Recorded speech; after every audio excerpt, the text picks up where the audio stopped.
The night I planned a surprise party for my wife, I found her in bed with my closest friend right inside our own home, shattering every trust I ever had in my life. I'm typing this with shaking hands at 3 a.m. because I need to confess what I did. I need to warn other men before they make the same catastrophic mistake I made 3 months ago.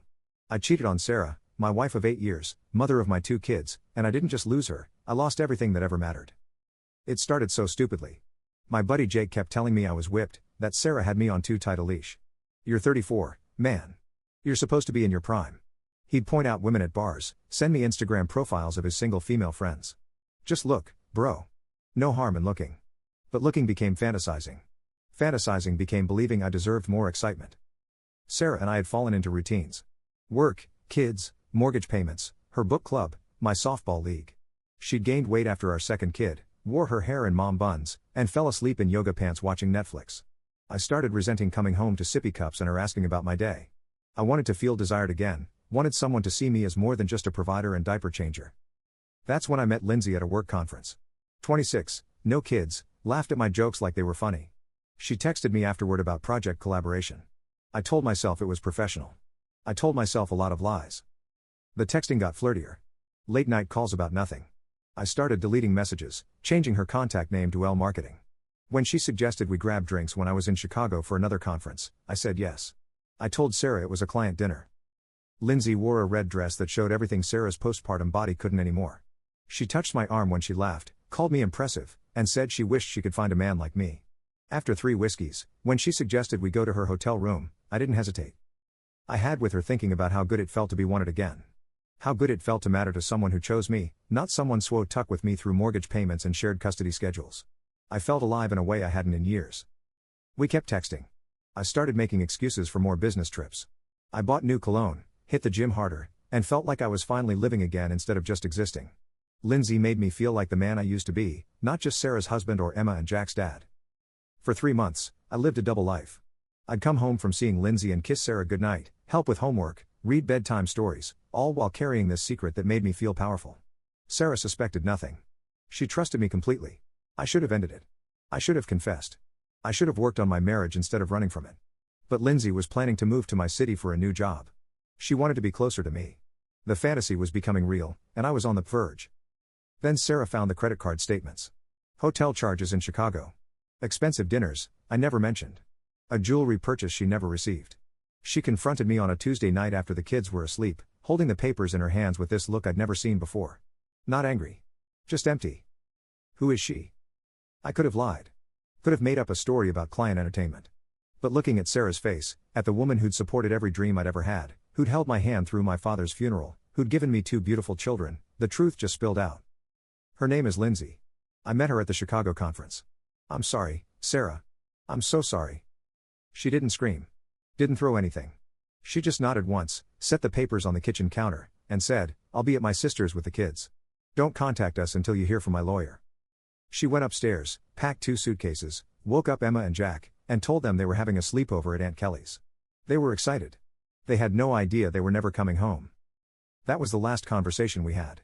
The last time she looked at me like I was human instead of something that had crawled out from under a rock. I destroyed 8 years, 2 children's sense of security, and the only woman who'd ever truly loved me for 73 days of feeling desired by someone else. The divorce papers came through her lawyer. No communication. No negotiation. Sarah wanted full custody, the house, and half my retirement. I deserved worse. Lindsay ghosted me the moment she found out I was getting divorced. Turns out she was engaged to someone else the entire time. I was just her entertainment while her fiancé was deployed overseas. When I called her crying, begging her to at least talk to me, she laughed. "Did you think I'd want a relationship with a cheater? If you betray your wife, you'll betray anyone." My kids couldn't understand why Daddy didn't live with them anymore. Emma, who's 6, kept asking when I was coming home. Jack, who's 4, stopped talking to me on our supervised visits. He'd just sit there playing with toys, ignoring me completely.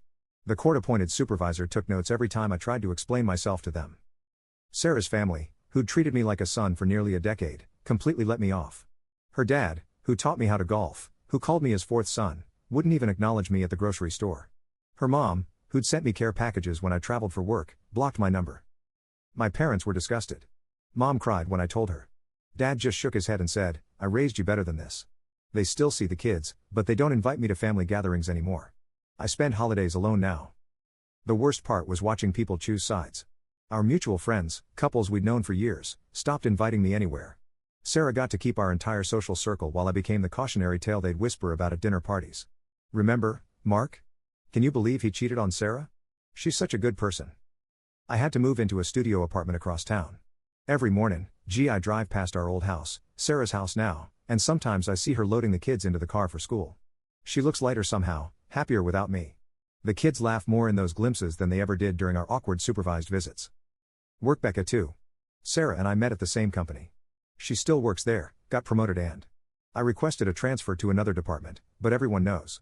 People who used to grab lunch with me suddenly had meetings. My boss, who'd been grooming me for his position, stopped including me in strategic planning sessions. I started drinking alone most nights. Scrolling through Sarah's Instagram, watching her post pictures of the kids at parks, birthday parties, and family dinners with her sister's family. Places I should have been. Moments I was missing because I chose 73 days with a stranger over a lifetime with my family. The supervised visits became unbearable. Emma would cry when they ended, begging me to come home. Jack would just wave goodbye like I was a friendly stranger. The supervisor's reports mentioned my emotional instability and recommended continued supervision. I tried therapy, tried to understand why I'd blown up my life for someone who never cared about me. But understanding doesn't fix anything. It doesn't bring back trust. It doesn't undo the trauma I caused my children. It doesn't make Sarah look at me like I'm worthy of forgiveness. 6 months after she left, Sarah filed for full custody with no visitation rights. Her lawyer presented evidence of my affair, my drinking, and my inability to provide stable emotional support for the children. I didn't contest it. What could I say? That I deserved a relationship with kids whose lives I'd voluntarily destroyed? It's been 2 years now. Sarah remarried 8 months ago. A guy named Tom from her book club, an elementary school teacher who coaches Little League and sends her flowers just because. I saw the wedding photos on Facebook before she blocked me everywhere. Emma wore a little white dress and walked down the aisle, throwing petals. Jack was the ring bearer in a tiny tuxedo. I wasn't invited to my own daughter's recital last month. Sarah's mom posted videos of Emma playing piano, Tom sitting in the front row, clapping like she was his daughter. In the background, I could see Jack on Tom's shoulders, both of them wearing matching baseball caps from Jack's new team. They moved to a bigger house in a better school district. Tom adopted both kids legally. Their last name isn't mine anymore.